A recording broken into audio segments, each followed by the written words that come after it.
नमस्कार बहनों, आज मैं आपके लिए लेकर आई हूँ नामदेव जी के बचपन की एक सुंदर कथा। नामदेव जी बचपन में जब खिलौनों से खेलते थे तब वह खेल खेल में भी भगवान की सेवा पूजा ही करते थे। वे किसी काष्ठ या पाषाण की मूर्ति बना लेते थे और फिर उसे बड़े प्रेम से वस्त्र पहनाते थे, भोग लगाते थे, घंटा बजाते थे और नेत्र बंद करके मन ही मन में अच्छी तरह भगवान का ध्यान करते थे। वे जैसे जैसे इन कार्यों को करते थे वैसे वैसे वे अत्यंत सुख पाते थे। प्रेमवश वह अपने नेत्रों में जल भी भर लेते थे। नामदेव जी अपने नाना के साथ रहते थे। वे अपने नाना जी से बार बार कहते रहते थे कि मुझे भी भगवान की सेवा करने का मौका दीजिए, सेवा मुझे बहुत प्यारी लगती है। नामदेव जी के बार बार कहने पर वामदेव जी ने नामदेव जी से कहा, मैं एक बार गांव से बाहर 3 दिन के लिए जाऊंगा, तब मैं भगवान की सेवा पूजा का सारा मौका मैं तुम्हें दूंगा। भगवान की अच्छी तरह से सेवा करना, दूध पिलाना, स्वयं मत पी जाना। यदि अच्छी प्रकार से 3 दिन सेवा करोगे तो मैं तुम्हें ही सेवा सौंप दूंगा। श्री नामदेव जी के हृदय में सेवा प्राप्त करने की लालसा बढ़ी। वे नाना जी से बार बार पूछते, अभी आप गए नहीं?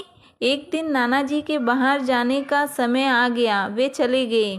नामदेव जी ने अच्छी तरह देखभाल की। कढ़ाई में 2 सेर दूध डाला और मन में निश्चय किया कि दूध को ओटाकर अति उत्तम बनाऊं, जिससे प्रसन्न होकर प्रभु पी लेंगे। श्री नामदेव जी के हृदय में प्रेम की बड़ी भारी उमंग थी। उन्हें चिंता भी थी कि सेवा में कोई त्रुटि न हो जाए। बालक नामदेव जी दूध ओटाकर उसे एक सुंदर कटोरे में भरकर भगवान के समीप ले आए। दूध में इलायची और मिश्री भी मिलाई। दूध पिलाने की आशा से पर्दा कर दिया। कुछ देर प्रेम की लंबी श्वास भरते रहे, फिर पर्दा हटाकर देखा तो दूध का कटोरा ज्यों का त्यों रखा था। इससे उनके मन में बड़ी निराशा हुई और भगवान से प्रार्थना करने लगे कि प्रभु आप दूध पीकर तृप्त हो जाएं। श्री नामदेव जी भगवान को दूध भोग लगाते और यह देखते कि भगवान ने दूध पिया ही नहीं।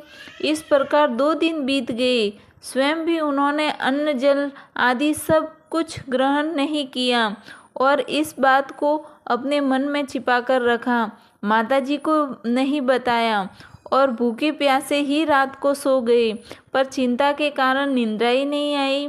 तीसरे दिन का सवेरा हुआ, फिर उसी प्रकार सावधानी से दूध को उठाकर इलायची मिश्री मिलाई।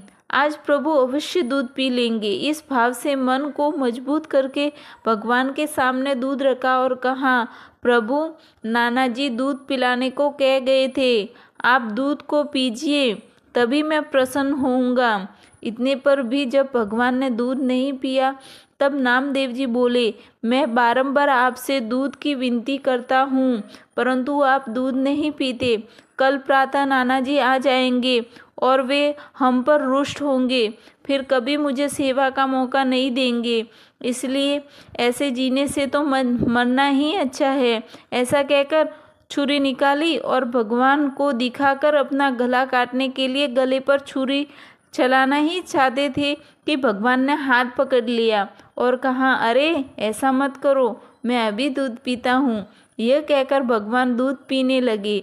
श्री नामदेव जी ने देखा कि ये तो सब दूध पी जाएंगे, तब बोले कि थोड़ा सा प्रसाद मेरे लिए भी रहने दीजिए, क्योंकि नाना जी के भोग लगाने पर मैं सदा दूध प्रसाद पीता हूँ। अगले दिन वामदेव जी गांव से लौटकर आए और नामदेव जी से अच्छी प्रकार सेवा की या नहीं यह पूछा, तो उन्होंने अत्यंत प्रेम भरकर दूध न पान लीला का सारा वर्णन किया। यह सुनकर वामदेव जी ने कहा, मेरे सामने फिर पिलाओ, तब हम जाने।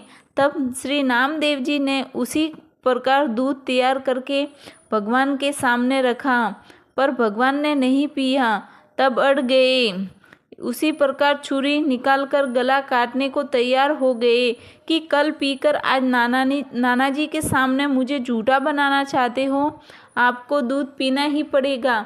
बालक के प्रेम हट से प्रसन्न होकर भगवान ने वामदेव जी के देखते देखते दूध पिया और प्रसाद नामदेव जी को पिलाया। वामदेव जी ने सोचा कि मैंने जीवन भर सेवा की पर दर्शन नहीं हुए, आज बालक के प्रभाव से दर्शन हुए। ऐसे ही नामदेव जी के जीवन की बहुत सारी कथा है। अगली कथा मैं अगले वीडियो में लेकर आऊँगी। जय श्री कृष्ण।